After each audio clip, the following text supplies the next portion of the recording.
Nós hoje vamos começar a falar do capítulo 12, tá bom?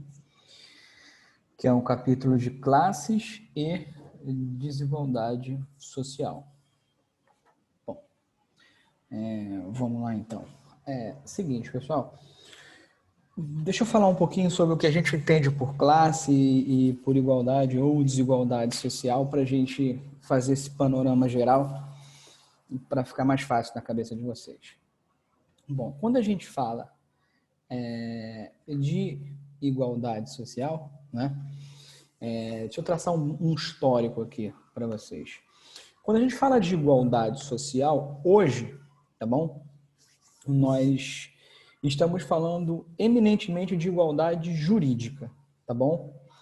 E essa igualdade jurídica significa que eu e todos os outros cidadãos brasileiros e estrangeiros que por aqui estejam, né, de passagem ou não, nós igualmente nos submetemos ao mesmo conjunto de leis, tá bom?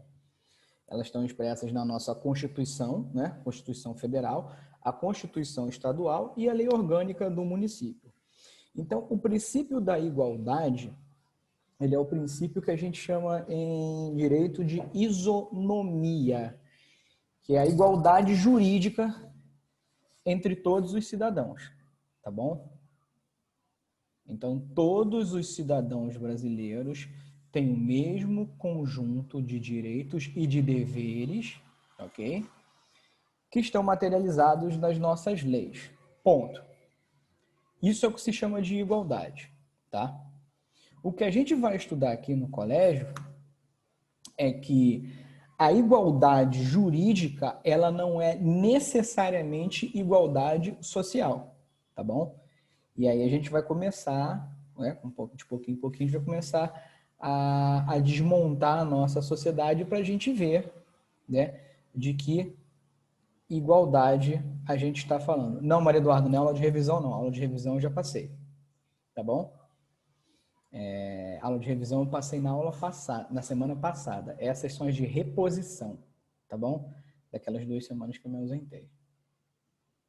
Esse assunto não vai cair na prova, tá bom? Eu sou obrigado a passar, mas como eu disse, não cai na prova, tá? Então, quando a gente fala de igualdade, né, é sobretudo essa igualdade, né, jurídica de qual estamos falando, tá bom? Mas até a própria igualdade jurídica, a noção de igualdade jurídica, ela é nova na história da humanidade, tá bom? Essa ideia de que perante a lei e ao Estado todos somos iguais, todos os cidadãos são iguais, ela é uma ideia iluminista, tá bom? Ela se materializa de forma mais concreta com a Revolução Francesa, tá bom? Na Declaração dos Direitos do Homem e do Cidadão, tá? Mas, professor, e tem a independência dos Estados Unidos. Lá também foi consagrada a igualdade dos cidadãos perante a lei, né? Sim, mas lá nós tínhamos escravidão, né? Então, como é que a gente pode falar de igualdade jurídica quando os seres humanos são discriminados perante a lei? Né? Quando os seres humanos podem possuir outros seres humanos, quando um ser humano não tem direito a ter liberdade.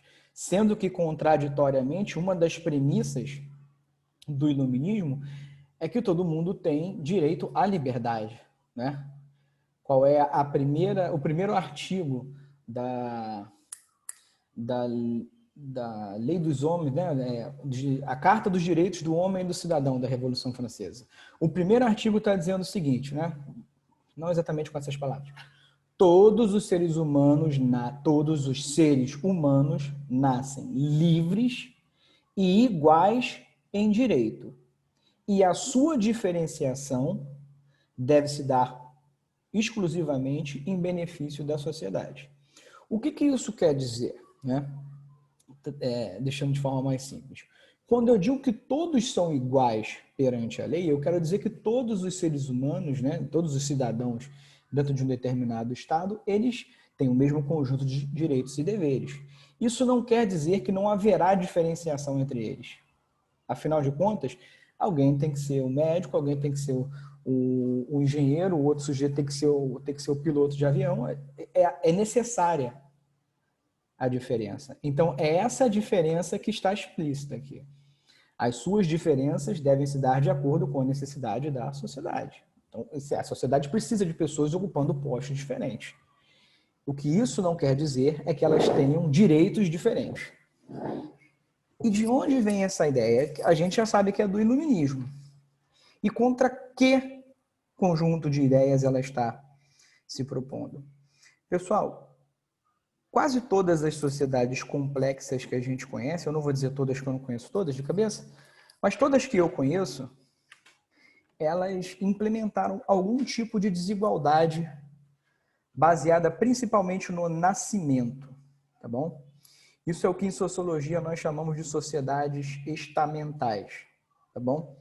São sociedades em que as pessoas e os grupos, eles se diferenciam pelo seu nascimento. Vamos lembrar da Europa antiga, da Europa na Idade Média. Por que a gente foca muito nela? É porque em oposição a ela que vai nascer o conjunto de ideias que vigora hoje, tá bom? Então, na Europa da Idade Média, você basicamente tinha dois estamentos, dois grupos que você poderia nascer. Você poderia nascer plebeu, né? E te caberia basicamente o trabalho manual, né? Em geral o camponejo, mas outras pequenas profissões ali também. Ou você nasceria nobre. E entre os nobres havia dois subconjuntos, digamos assim.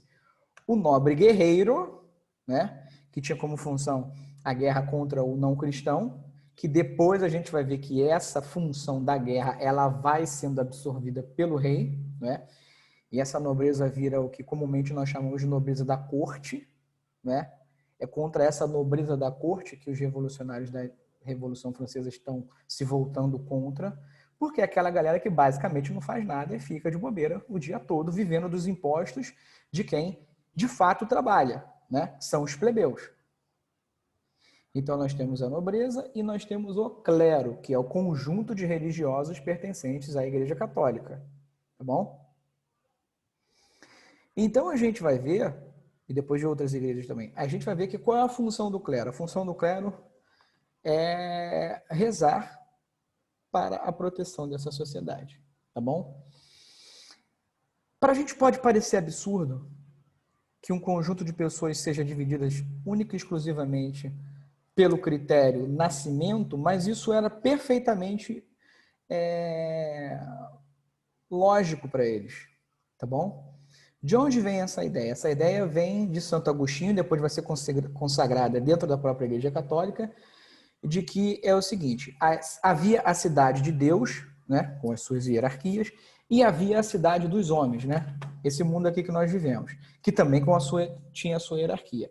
E qual era a sua hierarquia? Nós temos o grupo do clero, esses estão mais perto de Deus por conta do seu entendimento da palavra, né? Palavra com P maiúscula, palavra cristã. E eles são responsáveis por orar para que todos os cristãos sejam igualmente abençoados por Deus. Existem os guerreiros, né, que defendem. E existem os camponeses que trabalham. Tá bom? Essa ideia se consagra dentro da Igreja Católica, né? E torna-se, abre aspas, normal, né? É normal para uma sociedade porque a sociedade se organiza de acordo com essa lógica, tá bom? Só que essa lógica não funcionava muito bem, tá? E ela funcionava mais ou menos bem na Idade Média. Só que o fim da Idade Média, o início da Idade Moderna, com as grandes navegações, a sociedade foi se tornando cada vez mais, né, um processo pequenininho, urbana, o capitalismo vai se impondo enquanto modelo econômico, e do capitalismo há a possibilidade de ascensão social pela riqueza, né? A lógica da riqueza no capitalismo é a posse, né, do capital, a posse de grana. Enquanto a lógica da riqueza na Idade Média é a posse da terra. Não se essa terra render muito bem, bom. Se ela não render tanto também, que renda o suficiente para a sua vida, né? a melhor vida que você pode ter na Idade Média, que não é lá grandes coisas. Então a gente vê que o capitalismo e o feudalismo são dois sistemas econômicos e sociais com lógicas diferentes. Eles premiam, né, digamos assim, pessoas por coisas diferentes, por papéis diferentes que elas exercem na sociedade. Então, dentro do capitalismo, a lógica de que pessoas têm mais ou menos direitos porque nasceram na família A ou família B, ela, na verdade, ela impede o capitalismo de se desenvolver. Por quê? Porque as pessoas privilegiadas, elas não querem abrir espaços para as pessoas não privilegiadas. No capitalismo vigora a lógica da meritocracia. O sujeito, se ele enriquecer, que seja por seus méritos próprios. Professor, não é bem assim. Sabemos e chegamos lá, ok? Vamos com o discurso oficial por enquanto. Então, no capitalismo, a gente vê uma lógica de sociedade mais aberta, enquanto no feudalismo a sociedade era mais fechada.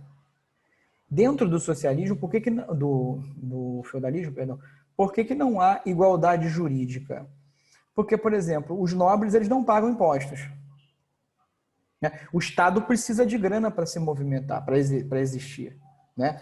Da escola pública ao salário do policial, tudo isso é dinheiro. E dinheiro que vem da onde? Dos impostos dos cidadãos. Uma das críticas é o seguinte, da desigualdade ora, quem não paga, uma crítica ao feudalismo, quem não paga imposto recebe benefício. Quem paga imposto não recebe nada. Não, calma aí. Se todo mundo for cidadão, todo mundo vai pagar os devidos impostos e todos irão se beneficiar desse imposto. Né? A polícia, por exemplo, é um bem que é uma força, né? É um órgão que vai defender, ou deveria defender, a sociedade em seu conjunto. Então, reparem, o que eu estou discutindo aqui com vocês, por enquanto, é só teoria, tá bom? Qual é a crítica que os revolucionários iluministas estão fazendo e o que eles estão criticando, por que eles querem mudança e o que na cabeça deles seria melhor, né, para a sociedade com o advento dessas mudanças.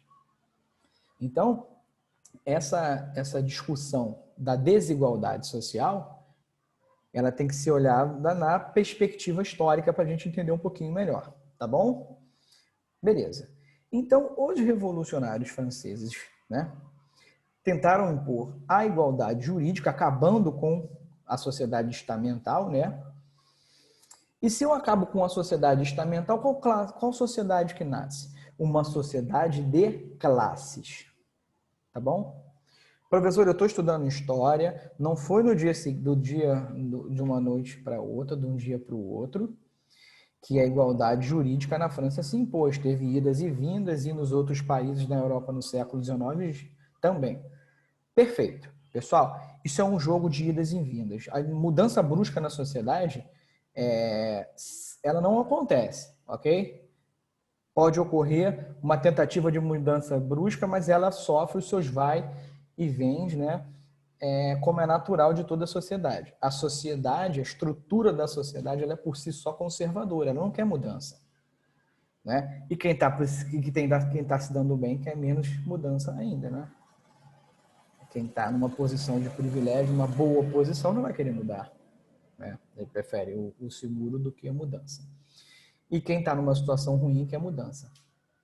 Então, reparem que são essas forças que ficam se confrontando. Mas, falando da sociedade que ela veio, ela se impôs, né, a sociedade de classes.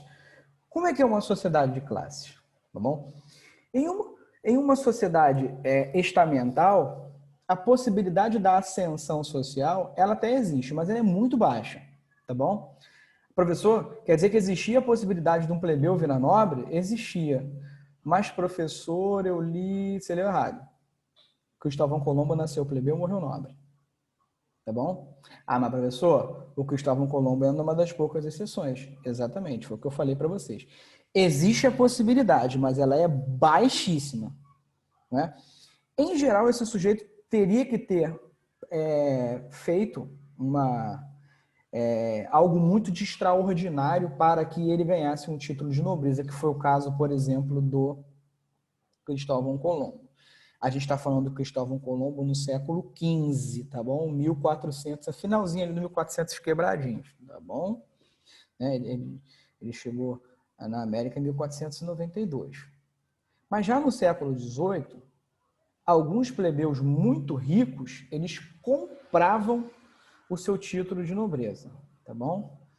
Então, era uma nova nobreza, né? Uma nobreza que comprava títulos, né? Aquela galera que preferia se adequar ao sistema do que se voltar contra ele. Mas a gente vai ver que, no fim das contas, acabou a sociedade estamental e surge uma sociedade de classes.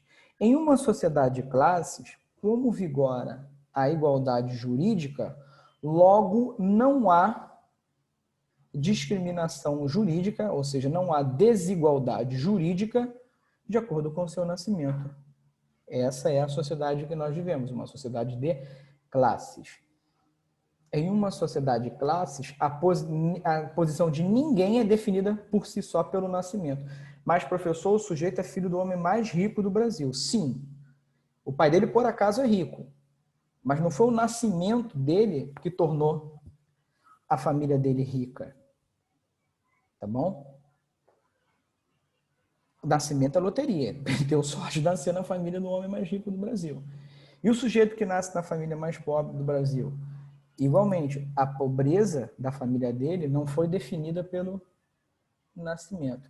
Isso quer dizer o quê? Que o homem, pelo menos em teoria, tá bom? A gente já vai desmontar isso. Em teoria, o homem mais pobre do Brasil e o homem mais rico do Brasil têm exatamente o mesmo conjunto de direitos. Tá? Teoria. Tá lá escrito na nossa Constituição, no artigo 5º. Todo mundo é igual perante a lei.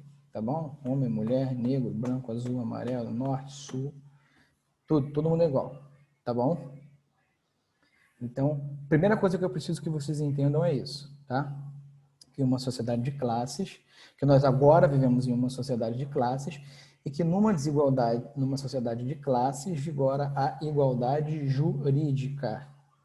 Tá, professor, mas ainda tem desigualdade. Então, qual é o critério para a classificação das pessoas, né, pelas famílias e indivíduos? Qual é o critério de classificação em uma sociedade de classes? Aí sim, a posse da riqueza material. É só a gente olhar, por exemplo, a nossa divisão no IBGE. Classe A, B, C, D. Qual é o critério para colocar uma família lá na classe A e uma família na classe D? Que é o critério da posse de rendas. Quem está na classe A ganha um X, né, de X para cima. Agora eu não lembro, sei lá, 5 mil para cima, a renda per capita por família, ou seja, por cabeça, né? Então, digamos que, sei lá, estou na família com 4 pessoas, se o sujeito ganha, sei lá, 15 mil e a mulher ganha 15 mil, eles estão na classe A, tá bom? Se tiverem 2 filhos, vai dividir aí, 30 por 4 vai dar mais que 5 para todo mundo. Então, vai estar na classe A, tá bom? E numa família que tem a renda per capita de R$1.000, vou dar um chute, não sei, classe D, tá bom? Reparem que o critério é a renda, o critério é a posse da riqueza. Esse é o critério para classificar as pessoas dentro de uma sociedade de classe. Defensores dessa classificação é o seguinte: bom, tá beleza, tem um sujeito que é mais rico, outro sujeito que é menos rico, mas o importante é que ninguém é desigual perante a lei. Então, assim, no sistema penal, por exemplo, existe o que a gente chama de presunção da inocência. A pessoa ela é considerada inocente até que se prove ao contrário. Quem tem que provar que o sujeito cometeu um crime não é ele que tem que provar a sua inocência. É o Estado, por meio do Ministério Público, e da polícia, né, que tem que provar que esse sujeito cometeu um crime. Tá bom? Isso se chama presunção de inocência. Opa, ficou provado que o João e a Maria cometeram um crime. Beleza. Qual é a pena? Vamos olhar a classe social do João e da Maria? Não. Vamos olhar a lei. A lei tipifica o tipo penal que caracteriza esse crime, quer dizer o quê? Sei lá, roubo. Sei lá, de 1 a 5 anos. Opa, fiz aqui, né? Calculei a pena, beleza. Vão ficar 5 anos presos. Os dois. Porque cometeram exatamente o mesmo crime. Então, repare. É igualdade jurídica. Lá numa sociedade estamental, um nobre, ele jamais, em hipótese alguma, seria julgado da mesma forma que um plebeu. Isso não existe. Isso. Não existe.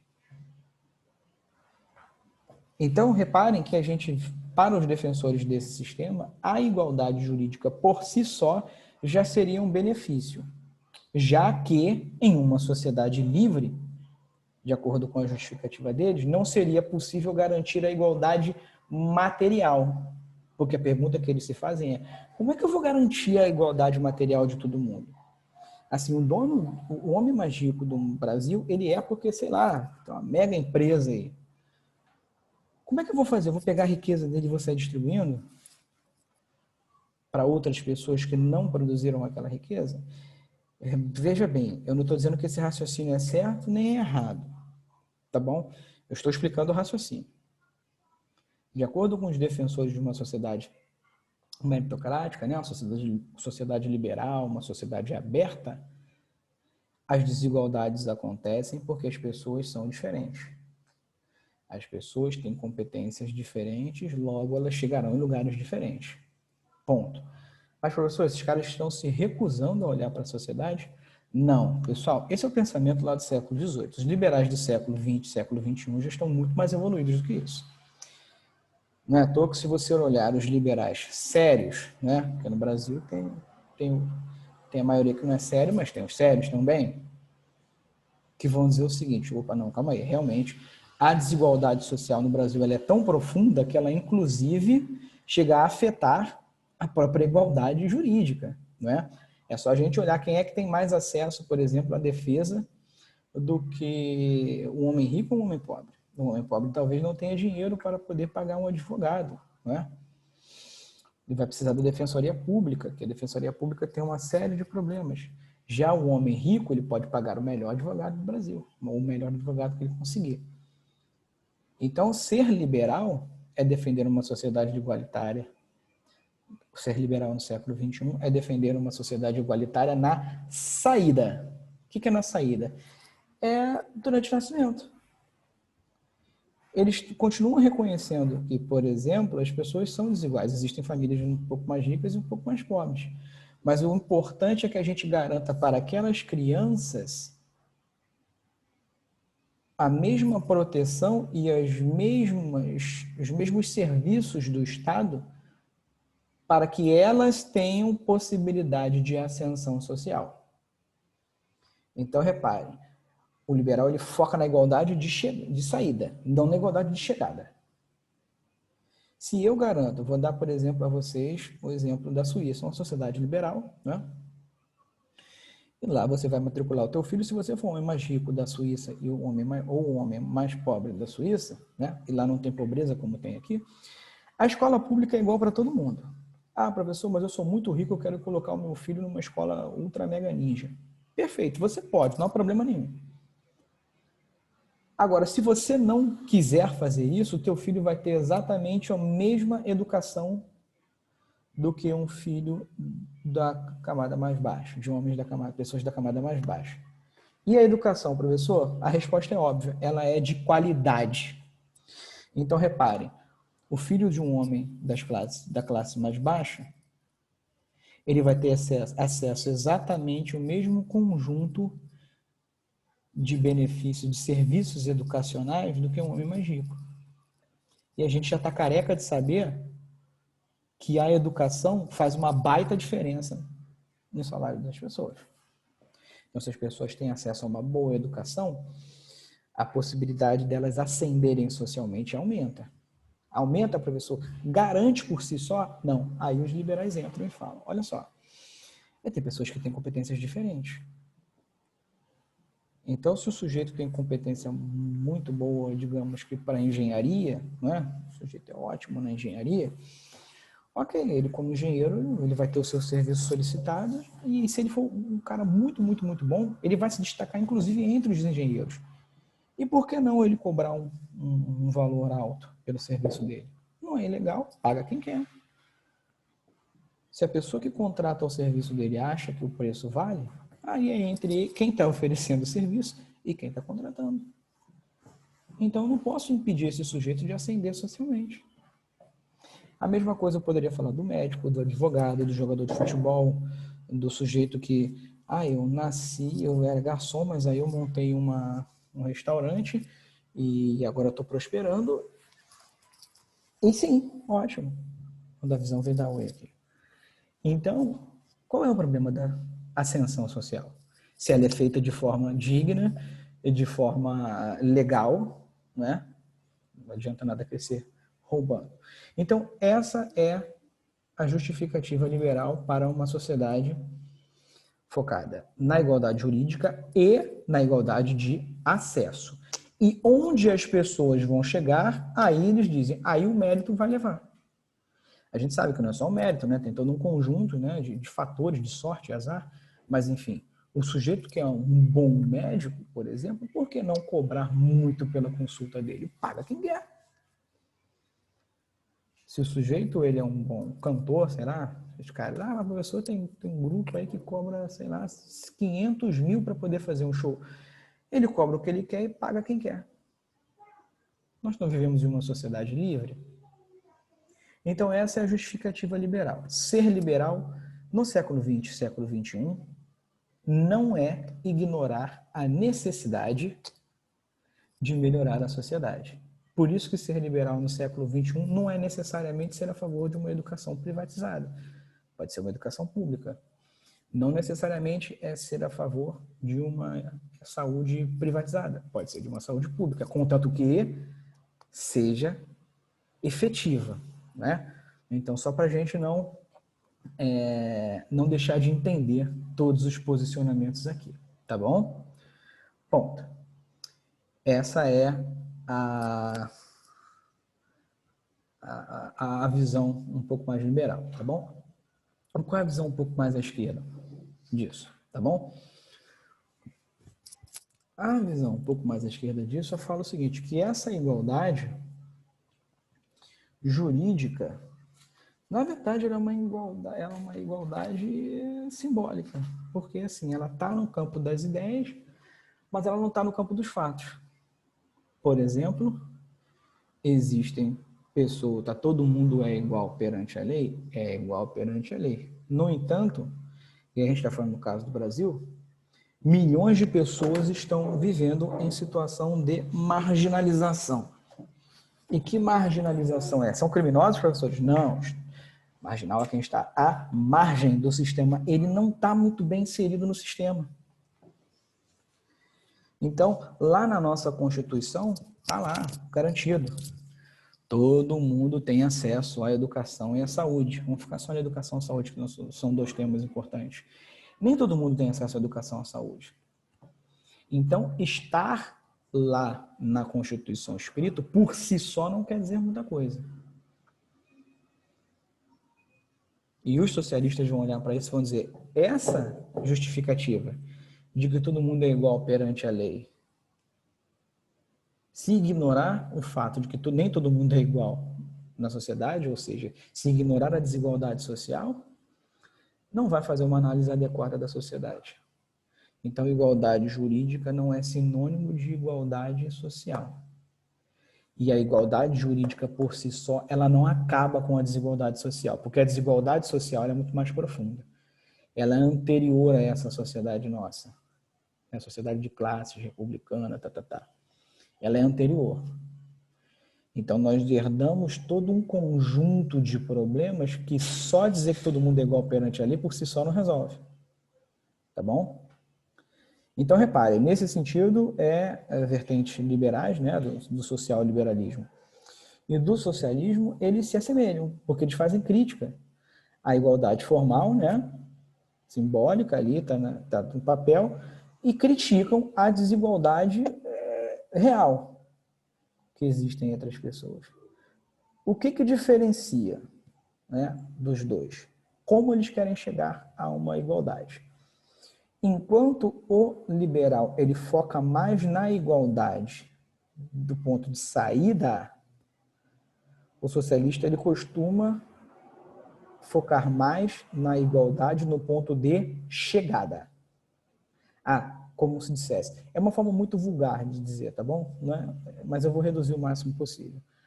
Todo mundo tem que ter acesso ao mesmo tanto de riqueza, né? Para que eles possam gozar dos mesmos benefícios da sociedade. Basicamente, esse é o raciocínio. É muito simplificado, tá bom, pessoal? Mas esse basicamente é o raciocínio. O liberal vai criticar pelo seguinte motivo. Não tem como um médico medíocre ascender socialmente da mesma forma que um médico brilhante. Os caras, a competência dos dois vai diferenciar os dois. Então, se o sujeito é um médico, que você vai lá, ele não resolve o problema e te cobra R$100 pela consulta, mas não resolve o teu problema, você tem todo o direito, se puder, aí é um outro médico que te cobra 500, mas que te resolve o problema. E aí, quem puder pagar os R$500 vai pensar, eu prefiro pagar 500 num cara que resolve o meu problema do que pagar 100 num cara que pode até piorar. Ora, se você está construindo uma casa, isso é um argumento liberal. Se você está construindo uma casa, você não vai querer contratar o melhor pedreiro que você puder pagar? Vai, é natural. Porque você quer ter a melhor casa que você puder. Só que o melhor pedreiro da cidade, ele não cobra o mesmo que o pior pedreiro da cidade. Porque o cara se garante no trabalho dele. E você reconhece isso, se puder, paga. Então é justo que o pedreiro, argumento liberal, é justo que o melhor pedreiro ganhe mesmo que o pior pedreiro? No argumento liberal, no argumento liberal a resposta é não, não é justo. Não é justo. Não é justo com você que contrata o serviço, não é justo com o indivíduo que presta esse serviço para você.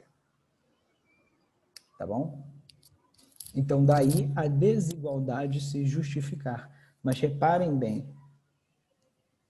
todos continuariam tendo exatamente... E esses dois pedreiros, professor, se fosse colocar o filho na escola pública, aí colocariam na mesma escola pública e os seus filhos teriam acesso ao mesmo nível de educação, de preferência alto, e aí esses indivíduos se diferenciariam por quê? Porque eles têm competências diferentes. As pessoas devem ser iguais perante a lei, devem ser iguais na oportunidade, mas não devemos esquecer que elas são desiguais em competência. Tá bom? Beleza? E o argumento dos socialistas, né, do pessoal mais esquerda, dizia, não, mas todo mundo tem que ter acesso à mesma riqueza. Mas não explicam como. Tá bom? E esse não explicar como é que torna a proposta um pouco nebulosa. Porque, afinal de contas, o pior pedreiro vai ter acesso a tudo que o melhor pedreiro vai ter, mas como vai fazer isso? Tá bom? Deixa eu encerrar aqui só a nossa aula agora, eu já volto em um minutinho.